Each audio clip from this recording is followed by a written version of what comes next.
অন্তর্বর্তী সরকার এবং অন্তর্বর্তী সরকার প্রধান শান্তিতে নবঞ্জন প্রফেসর ডক্টর মোহাম্মদ ইউনূস সাহেব, উনি আমাদের, আপনাদের এবং এদেশের সকল ধর্মপ্রাণ যে গোষ্ঠীগুলো আছে সকলেরই উনি মাথার মণি আমরা মনে করি। কারণ বিশ্ববরণ্য ব্যক্তিত্ব।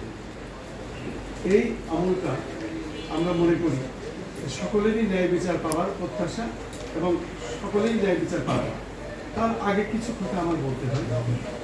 বিগত দিনে যে সরকারটা ছিল ফ্যাসিস্ট সরকার বলা হয়, শেখ হাসিনা সরকার, এবং সেই আমলে সে প্রধানমন্ত্রীর দায়িত্ব পালন করেও বিশেষ করে তার প্রশাসনের লোকদের এদেশের সাধারণ জনগণ তাদের বুকে গুলি চালিয়ে হত্যা করেছে। তারপরে কিন্তু এদেশের সমষ্টিগত মানুষের একসাথে ঐক্যবোধ হয়ে এই সরকারকে কিন্তু বিতাড়িত করেছে। তারপরে কিন্তু এই সরকার, অতএব এই সরকার আমার আপনার সকলে। এইখানে আমার একটা প্রশ্ন আছে, সেটি হলো আন্তর্জাতিকভাবে যে জিনিসটা বেশি প্রচার হয়েছে, পার্শ্ববর্তী রাষ্ট্র ভারতের আপনার যে ডক্টর ইউনূস সাহেবের প্রতিকৃতি দিয়ে একটি ওষুধ তৈরি করা হয়েছে, এবং এই বিষয়ে আপনাদের প্রতিক্রিয়া কি? এটি আমাদের জন্য ভালো না মন্দ, জাতির জন্য ভালো না মন্দ, ধর্মীয়ভাবে এটা কোনো অনুভূতিতে আঘাত হানছে কিনা, এই বিষয়ে আপনারা একটু বলতে পারেন। এটা ধর্মীয় উস্কানির কোনো অঙ্গ নেই। ধন্যবাদ আপনার চমৎকার প্রশ্নটির জন্য।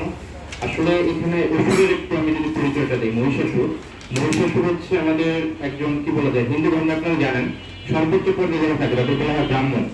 মহিষাসুর একজন ব্রাহ্মণ, এবং দুর্গা পূজার সময় স্পেশালি কিন্তু দুর্গার সঙ্গে, দেবী দুর্গার সঙ্গে মহিষাসুরের পূজা করা হয় সম্পূর্ণভাবে। এবং মহিষাসুরের একজন দেবতা যে ভোগটা পায়, যে একটা সম্মান পায়, মহিষাসুরের কিন্তু এইভাবে পূজাটা করা হয়। তো ডক্টর ইউনূসের একটি আমরা দেখেছি আপনাদের সামাজিক যোগাযোগ মাধ্যমে যে একটি প্রতিকৃতি ওষুধ হিসেবে উপস্থাপন করা হয়েছে, এটি আমি বলবো যে সম্পূর্ণ ধর্মবিরোধী কাজ, সম্পূর্ণভাবে ধর্মবিরোধী কাজ। এবং টোটালি মহিষাসুরের ধর্ম ছিল কিন্তু সনাতন ধর্ম, ডক্টর ইউনূসের ধর্ম কিন্তু সনাতন না। সেক্ষেত্রে মহিষাসুরকে যখন পূজা করা হচ্ছে, কোনো সনাতন ধর্মের বাইরে যারা আছেন, আমি সুস্থভাবে বলছি, এখানে কাউকে এভাবে পূজা করার কোনো বিধান নাই। তার মানে এটি অবশ্যই একটি ধর্মবিরোধী কাজ হয়েছে। এটি একটি বিচ্ছিন্ন একটি ঘটনাও বলতে পারেন। বাংলাদেশে 11টি পূজা মণ্ডপ ভাঙা হয়েছে। 11টি পূজা মণ্ডপ ভাঙা যদি বিচ্ছিন্ন ঘটনা হয়ে থাকে, তাহলে ভারতে 60-70 হাজার পূজা হয়েছে। এই 70 হাজার পূজার ভিতরে একটা পূজা তারা করেছে, এটিকে আপনি বিচ্ছিন্ন হিসাবে ধরতে পারি আমরা। আমাদের বাংলাদেশের মিডিয়া এই ব্যাপারটিকে যতটা হাইলাইটস করেছে, আমার দেশের ভিতরের যে দুর্গা পূজা প্রতিমাগুলো ভাঙা হয়েছে, দুঃখজনক ভাবে সত্য, এভাবে কিন্তু হাইলাইটস হয়নি। আমরা অবশ্যই তীব্র নিন্দা জানাচ্ছি। ডক্টর ইউনূস আমাদের বাংলাদেশের যখন বহির্বিশ্বের ক্ষেত্রে তিনি আমাদের বাংলাদেশের ফেস, এই যে বাংলাদেশের নাগরিক হিসেবে অবশ্যই আমরা কখনো চাইবো না আমাদের দেশের যিনি ফেস, যিনি রাষ্ট্রীয় দায়িত্বে আছেন, তাকে বিকৃতভাবে উপস্থাপন করা হোক।